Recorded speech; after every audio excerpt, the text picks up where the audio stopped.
The almost 2,000-year-old church that Jesus Christ, God, established has always been called the Catholic Church. The term Roman Catholic caught on mostly in English-speaking countries. It was promoted mostly by Anglicans, supporters of the branch theory of the Church, namely that the one Holy Catholic and Apostolic Church of the Creed was supposed to consist of three major branches: the Anglican, the Orthodox, and the so-called Roman Catholic. It was to avoid that kind of interpretation that the English-speaking bishops at Vatican I succeeded in warning the Church away from ever using the term officially herself. It too easily could be misunderstood. The term originates as an insult created by Anglicans who wished to refer to themselves as Catholic.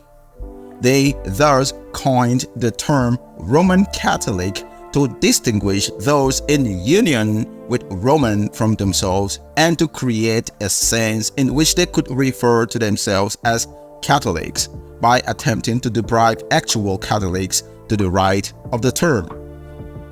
Different variants of the Roman insult appeared at different times. The earliest formed the noun Romanist, one belonging to the Catholic Church, which appeared in English about the year 1515 to 1525. The next to develop was the adjective Romish, similar to something done or believed in the Catholic Church, which appeared around the year 1525 to 1535. Next came the noun Roman Catholic, one belonging to the Catholic Church, which was coined around the year 1595 to 1605. Shortly after came the verb to Romanize, to make someone a Catholic or to become a Catholic, which appeared around 1600 to 1610. Between the years 1665 and 1675, we got the noun Romanism, the system of Catholic beliefs and practices, and finally, we got a latecomer term about the year 1815 and 1825, the noun Roman Catholicism, a synonym for the earlier Romanism. Since the second half of the first century, 50 to 100 AD, the Church Jesus Christ founded has been called the Catholic Church. When was the word Catholic first used? As mentioned in the Acts of the Apostles, it is true that followers of Christ early became known as Christians. The name Christian, however, was never commonly applied to the Church herself. In the New Testament itself, the Church is simply called the Church. There was only one. In that early time, there were not yet any breakaway bodies substantial enough to be rival claimants of the name and from which the Church might ever have to distinguish herself. The way was also an early reference to the word church in the book of Acts. However, the Essence community at Qumran used the same designation to describe its mode of life.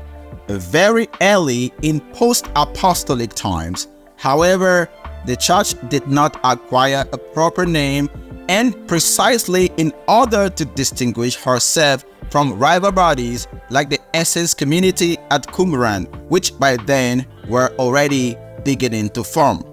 The name that the church acquired when it became necessary for her to have a proper name was the name by which she has been known ever since the Catholic Church.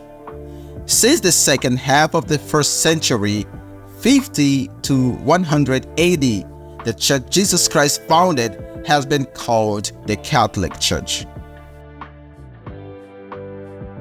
See that you follow the bishop even as Jesus Christ does the Father and the presbytery as you would the apostles, and reverence the deacons as being the institution of God.